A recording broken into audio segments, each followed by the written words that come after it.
今天我们来讨论世界上最狠毒的其中一个连环杀手，他的绰号为开膛手杰克 Jack the Ripper。谁是杀手？杀害这些受害者到底是谁干的？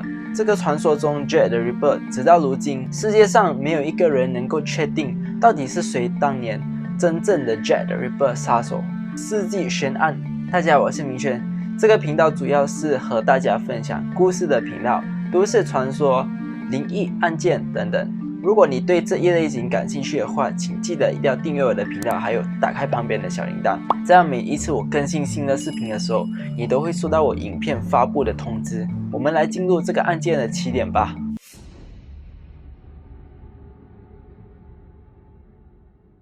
在英国19世纪发生了几件惨不忍睹的连环杀手案件。此外，这些被杀手杀害的受害者都是妓女。这位杀手就是 Jack the Ripper， 据说他已经杀害了英国伦敦白教堂地区的许多妇女。这个案件已经有100多年的历史了。在1888年的时候，住在白教堂地区的居民被一个自称为 Jack the Ripper 的杀手使用残酷的方法杀害妇女，造成当地的居民人心惶惶。这些案件发生在伦敦白教堂的一个地区。这个白教堂是一个充满暴力犯罪的地区，大多数住在这个地区的居住人民通常是处于贫困之中。自从在这个地区发生了连环杀手案件后，并且用了前所未有的方式来杀害受害者，使整个白教堂地区的居民都非常害怕。自从这些案件发生后，这些暴力和犯罪的事件陆续的增加。这个杀手被警察认为他是一个没有动机的杀手，意思是说他不是为了钱财或者是为了感情等等。那个时候他被认为是世界上最著名的连环杀手。到目前为止，许多人认为这个 Jack the Ripper 已经杀害的受害者实际上多达11个人，但是也有人认为其实这个 Jack the Ripper 只杀害了5名受害者。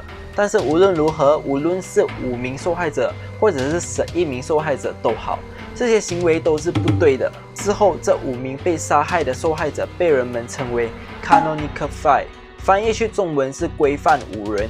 那个时代呢，因为在白教堂这个地区，大多数女性会从事妓女来维持生活。当时呢，这些连续发生的案件让整个白教堂的地区的居民都感到恐慌不安，甚至震惊全国，引起所有报纸公司和所有人的关注。这些事件确实让人非常担忧。不幸的是，没有人能够识别谁是 Jack the Ripper， 所以甚至连警察局的局长都必须被上头解雇，因为他们无法抓住这个 Jack the Ripper， 识别也不能，更不用说是逮捕这个凶手。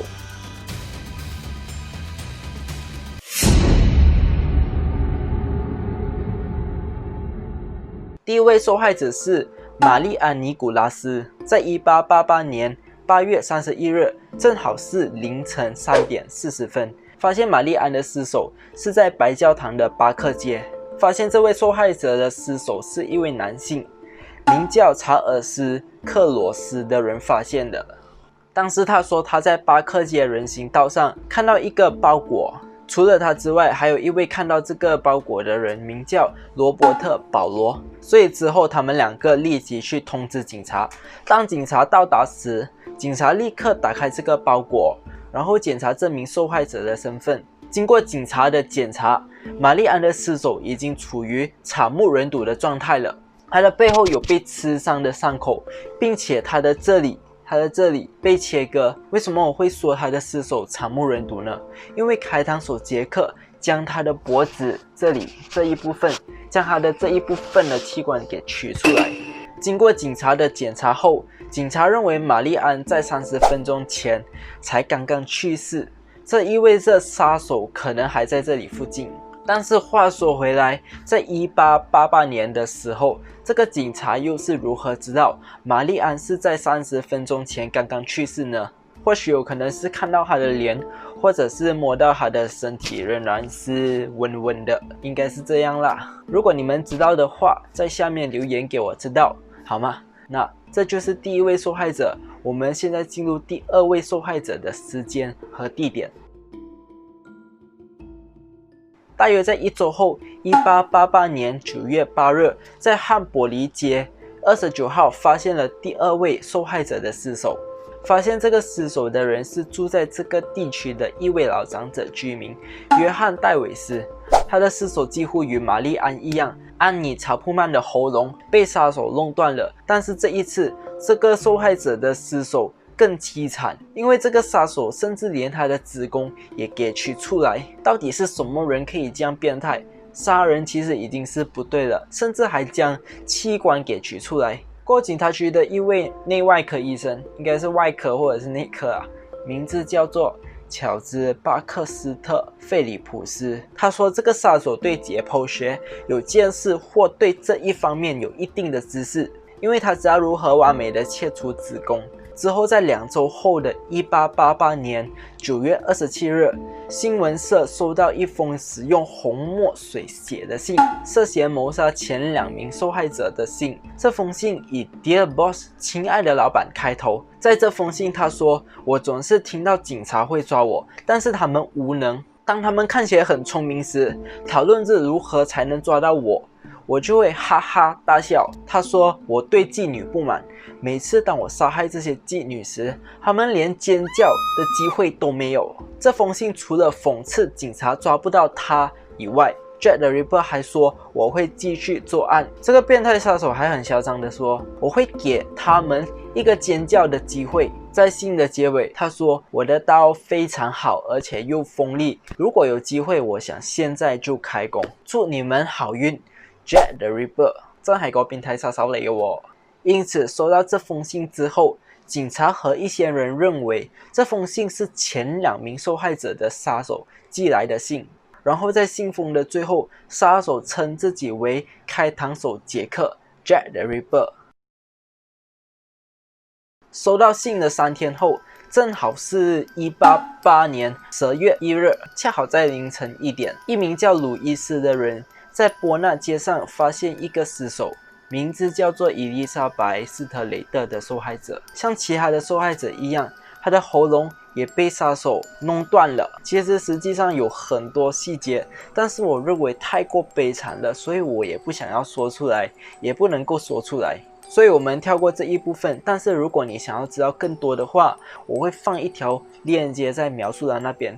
过后看完了这一部影片，你可以去描述栏那边看一下这个链接，然后点进去。而且这个伊丽莎白与第1位受害者相同，在警察检查之后，揣测她有可能是在30分钟前才刚刚遭遇不幸。但是更令人震惊的是，大约在45分钟后，在那里附近的主教广场又发现了另外1名受害者。这个第4个受害者的名字叫做凯撒琳·爱道斯。同一天的晚上，这位妇女成为第2位受害者，而且这个受害者的遭遇更悲惨。不仅她的喉咙被这样，她的身体被死变态杀手肢解，包括她的脸被割伤，被切成一片片。还有像第2位受害者一样，凯撒琳的子宫也被取出来了。不仅她的子宫而已，而且还取走了她的左肾。这个人是有病吗？杀害人了还要取别人的内脏出来，还要切成一片片 ，for what？ 为了什么？而此时警察也在这里找到了他们的少数线索之一——皮围裙。这是在案发现场附近发现的。那么这个围裙是在古尔斯顿街上由一位名叫阿尔弗雷德朗的人发现的。在那个皮围裙用粉笔写上了一些字，上面写着犹太人从来不会被指责。确实当时在这个白教堂地区，反犹太主义的迹象很普遍，因此反犹太主义是对犹太人的一种敌对或偏见，所以杀手是犹太人。但是找到线索的一个重要细节是，这条围裙是在凯撒琳案发现场附近发现的，并且也是在同一天第1位受害者伊丽莎白案发现场附近发现的。所以变态杀手在这2个案发现场留下了证据，因此这意味着 Jack the Ripper 完全不怕警察，因为就算这个地区充满着许多名警察，他还是敢作案。到了同一天的早上，1888年12月1日，第2封信也来了。据称这也是来自 Jack the Ripper 的一封信。这封信的内容嘲笑着警察的无能，在这封信的最后也写上了来自于 Jack the Ripper。大约在2个星期后，1888年10月13日，警察花了一段时间在白教堂的每户房子中搜寻，为了寻找几天前发生案件的证据，但是什么也没有找到。3天后，1888年10月16日，一个名叫乔治·路斯克的人收到了一封信，对，又是另外一封信。此外，这个鲁斯克是猫 N 警戒委员会的主席，这个委员会是由当地的商人组成，目的是为了能够帮助警察抓杀手。这封信的最后并不是写来自于 Jack the Ripper， 而是来自于地狱 From Hell 的。但是令人毛骨悚然的是，这封信寄来的时候是在一个盒子里，在这个盒子里装着一个人的肾脏。那时盒子里的肾脏被警察认为是属于第4位受害者凯撒琳的肾脏。差不多1个月后，1888年11月9日，位于13 Maules Court， 第5位受害者玛丽简·凯利的尸首是在船上发现的。她被认为是这5名受害者当中遭遇最不好的，也是最可怜的受害者。玛丽简的身体皮肤被剥出来，你们应该知道什么意思对吗？就是我们的皮肤剥出来，然后我们看到红红色色的东西。真的不明白这个人到底是怎么做的，到底什么人可以这么……我不懂怎么说了。当时不仅有5位受害者，实际上还有多6位受害者，总共是11位受害者。据说这些受害者也是同一个变态杀手 Jack the Ripper 做的，但是警察和当地居民认为 Jack the Ripper 是这5个案件的杀手而已。其余的受害者呢，是另外一个杀手，因为想要模仿 Jack the Ripper， 所以他们使用了同样的手法。自从最后1位受害者遭遇不幸后，警察一直不停地寻找这个 Jack the Ripper。过后，警察通过几位证人的证词，他们说似乎见过 Jack the Ripper 的真面目。之后得到了 Jack the Ripper 的身份概括，年龄大约在25岁至35岁之间，身高大约是 5.5 至 5.7 英寸高，皮肤白皙还有胡须。此外，他们认为 Jack the Ripper 也穿着深色外套和深色帽子。一些证人还说，这个 Jack the Ripper 看起来像一个正常的人，一个普通的人，但是内心却是一个恶魔。证人还说，他不像一个暴动者或者会做坏事的人，但是出乎意料，他竟然可以做出如此狠毒的事。所以1年又1年这样子过去了，经过他们的搜索以及拥有这些证据，最终警察仍然找不到这个 Jack the Ripper 是谁。事隔大约15年之后，1903年，一名来自刑事部调查部的助理首席警察，名字叫梅尔维尔·麦克纳腾，还有一些理由怀疑杀手有几个特征。之后，麦克纳腾非常有信心地说，这个 Jack the Ripper 是一个对解剖学有一定的了解，杀手可能是一位医生、护士，或者是一些具有解剖知识的人。那么为什么这位麦克纳腾这么有信心，认为杀手对解剖学有了解呢？因为在其中一些受害者中，有些器官可以这样完美的取出来。过后呢，这让麦克纳腾最终成功的从众多嫌疑人名单中缩小了范围。过后他总结出来，有3个人被他强烈怀疑是 Jack the Ripper 变态杀手。接下来我们将会进入被麦克纳腾怀疑是 Jack the Ripper 的3位嫌疑人。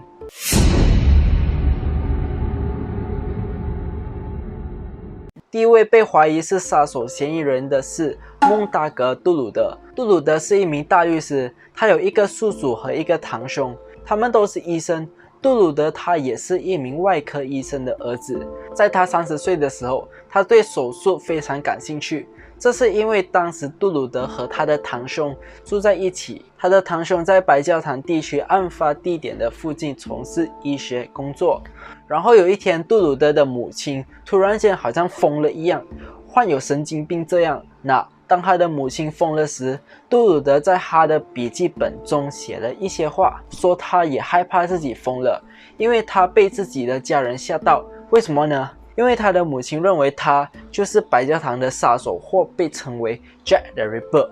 因为他的母亲认为他的孩子杜鲁德对这些妓女非常的痴迷。在最后一次的受害者玛丽简被残害了之后，这个杜鲁德不见踪影，并在大约4周后发现他时他已经去世了。据说他是自杀的，是因为他的尸首在1888年12月31日在泰姆河的河上漂浮着。那么为什么这个杜鲁德会被麦克纳腾怀疑他是3大嫌疑犯之一呢？因为他对这些妓女非常的痴迷，此外他对解剖学也有一点的知识。但是我认为杜鲁德他不是杀手，但是为什么他会在最后一次受害者被残害的几周后自杀呢？我认为这个杜鲁德非常爱其中一个妓女，但是这个他深爱的妓女被 Jack the Ripper 残害后，他觉得非常的心痛，生不如死，然后他就自杀了。或许是这样，但是这只是我的个人想法而已啦。如果大家知道内情的话，或者你认为事情是怎么样，请记得一定要在下面留言告诉我。这就是第一位嫌疑人。我们现在进入被怀疑是 Jack the Ripper 的嫌疑人，第2位。OK， 第2位嫌疑人是迈克尔·奥斯特罗格。迈克尔是来自俄罗斯的医生，他不仅是一名医生，他还是一位罪人。他为什么会被怀疑是嫌疑人呢？因为麦克纳腾说，这5名受害者被残害时，这位嫌疑人迈克尔无法解释他那段时间在哪里，在干什么。除此之外，这个迈克尔也因为有杀人的倾向而被关进精神病院。但是呢，直到最后，即使他被受到质疑说他杀了这5名受害者，但是也没有足够的证据指证迈克尔就是 Jack the Ripper。过后不久，他也被释放出来了。接下来是第3位嫌疑人。根据麦克纳腾的推理，第3位嫌疑人是艾伦·克敏斯基。艾伦他是居住在白教堂的犹太人。最后一次谋杀案发生后，1889年2月被送进精神病院，并且他也在这里面度过他的日子，直到离世为止。众所周知，艾伦他非常讨厌女性，尤其是妓女。根据麦克纳腾的说法，艾伦的容貌与当时证人提供给警方的描述符合，他的皮肤是白色的，他的年龄差不多也是那个阶层。此外，他的身高也差不多一样，还有留着一条胡须。当2名受害者在同一天发生不幸时，经过调查，当天艾伦买了一条围巾，这条围巾是在当天第2名尸首，也就是第4名受害者凯瑟琳的案发现场发现的。艾伦他说，是的，当时我是和她在一起，但是所有人都知道他是一位很讨厌女性的人，尤其是妓女。那么为什么当时他会和这一位妓女在一起呢？所以如果不是要杀害凯瑟琳的话，他是完全不可能会跟凯瑟琳在一起。除此之外，他的容貌与证人所提供的证据也一样，因此呢，这个麦克纳腾认为他就是 Jack the Ripper。所以呢，刚才那3位嫌疑人就是被麦克纳腾认为是 Jack the Ripper 的变态杀手。其实在网上，当我在找资料的时候，真的是有很多人说这个是凶手，那个是凶手这样子。但是如果我把所有的嫌疑人给说完出来，confirm我跟你讲到明天也讲不完。所以我只是把最有可能是杀手的几位说出来而已，还有3个是被认为最有可能是杀手的嫌疑人。第4位嫌疑人 Jack the Ripper 被认为实际上他不是一位留着胡子的男人，而是一个女性。这个理论是由一位来自伦敦警察厅的总督察，名字叫弗雷德里克·阿波林的著名警察人物。他证实了这一个理论，因为他认为这些警察都认为 Jack the Ripper 是一位男人，所以他认为这些警察开了一条路给这位女性杀手逃走的机会，以及有机会再作案。因为有些女性也可以了解解剖学的知识，比如说有些女性担任助产师，因此女性也有能力取出受害者的子宫，但是谁也不知道这个姑娘的具体身份和特征，所以有些人相信这个杀手可能不是 Jack the Ripper， 是 Jill the Ripper， 可能杀手是一位女性而不是男性。第5位嫌疑人是约瑟夫·巴尼特。为什么巴尼特被怀疑是 Jack the Ripper 呢？因为巴尼特是与最后一名受害者玛丽一起住在同一个屋檐下的人。这个巴尼特他很喜欢搬来搬去，他曾经在白教堂地区住过10个不同的地方，这让他记住了那边的地区，所以他知道如何杀了人过后逃脱，因为他对这里的地区非常熟悉。然后巴尼特他从事鱼类运输工作，而且巴尼特深爱着玛丽，甚至在 Daily Telegraph 的报章中，这个巴尼特说玛丽简是他的老婆，但是事实上呢，他们其实只是朋友而已。巴尼特不想让玛丽从事妓女赚钱，所以他为了帮助玛丽，他经常会给她钱用。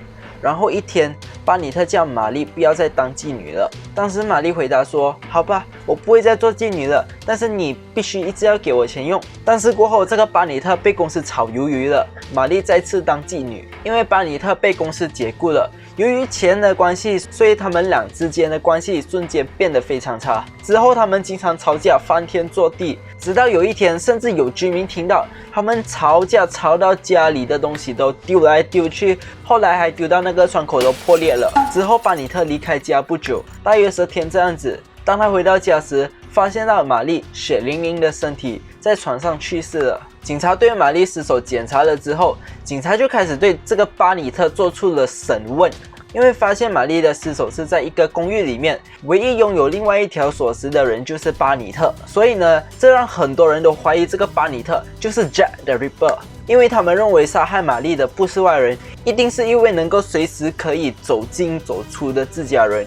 此外，玛丽的衣服整齐的折叠，并放在床旁，她还穿着晚礼服，人们就是这样相信的。也许在巴尼特离开家的10天后，巴尼特再次回来与玛丽和解，在船上聊天。但是这一次呢，巴尼特的归来不简单，原来是想杀害玛丽后再将她的皮给去掉。除此之外后，这个巴尼特从事鱼类运输，因此他一定非常清楚知道如何剥掉鱼的皮，然后再清洗干净，所以他有可能是用这一种剥鱼的方式来剥掉这个玛丽的皮。另外呢，这个巴尼特在鱼类运输工作的同事一般都会称这个巴尼特为 Jack， 我不知道为什么他的同事会称他为 Jack 啦。再来，玛丽是最后一位受害者，意思是说在玛丽被巴尼特杀害之后，就再也没有受害者了。据说因为他已经成功的满足了自己的心愿，他对玛丽的报复，这个就是其中一个 Jack the Ripper 的嫌疑人。我们来看看最后一位嫌疑人到底是谁。接下来呢，我们进入了最后一位最特别的嫌疑人，在一个专门寻找 Jack the Ripper 的网站，我会把这个网站的链接放在描述栏。故事完了，你们可以去看看好吗？最后一个最特别的嫌疑人呢，他的名字叫做詹姆斯·美布里克。实际上呢，这个美布里克早就去世了。他去世的时候，正巧是在变态杀手 Jack the Ripper 停止作案的那段期间，时间非常吻合。那么我们来看看美布里克的背景是怎么样的。美布里克他是一位高档棉花的销售商，他住在里乌普埃格伯特地区 Better Chris House。一连串的谋杀案事件都是发生在周末，因此也证实了这个美布里克富商在周末旅行是非常合理的。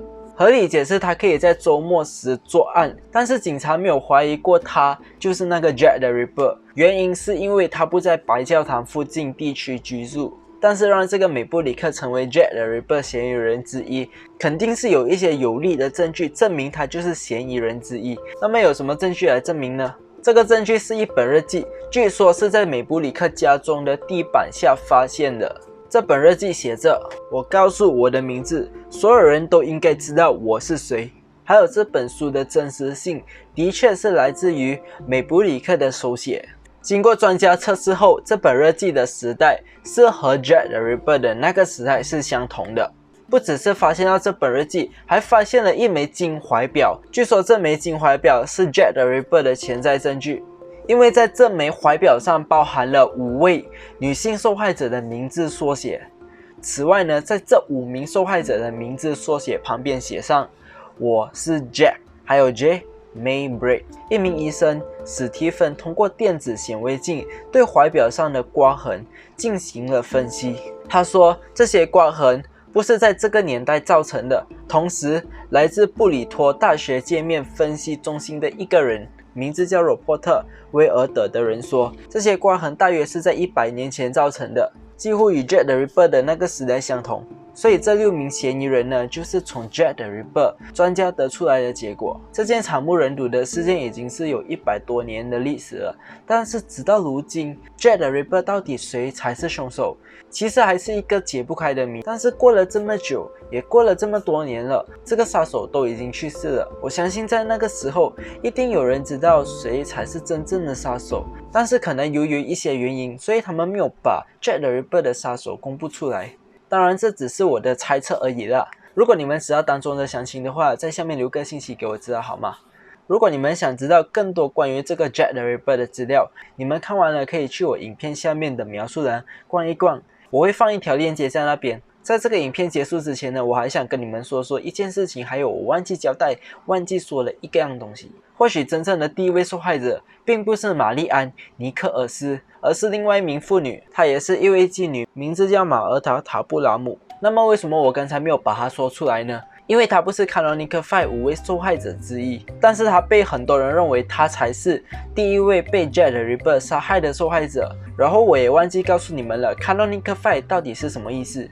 那么明显来解释一下 Canonical Five 其实是什么意思。Canonical Five 这个词的意思是说，这些受害者在同一个地区被杀害，并且他们是在同一个时期内被杀害的。过后警方他们也确定，这5位受害者的确是来自于同一个杀手，因为方式都相同，所以这就是 Canonical Five 的意思。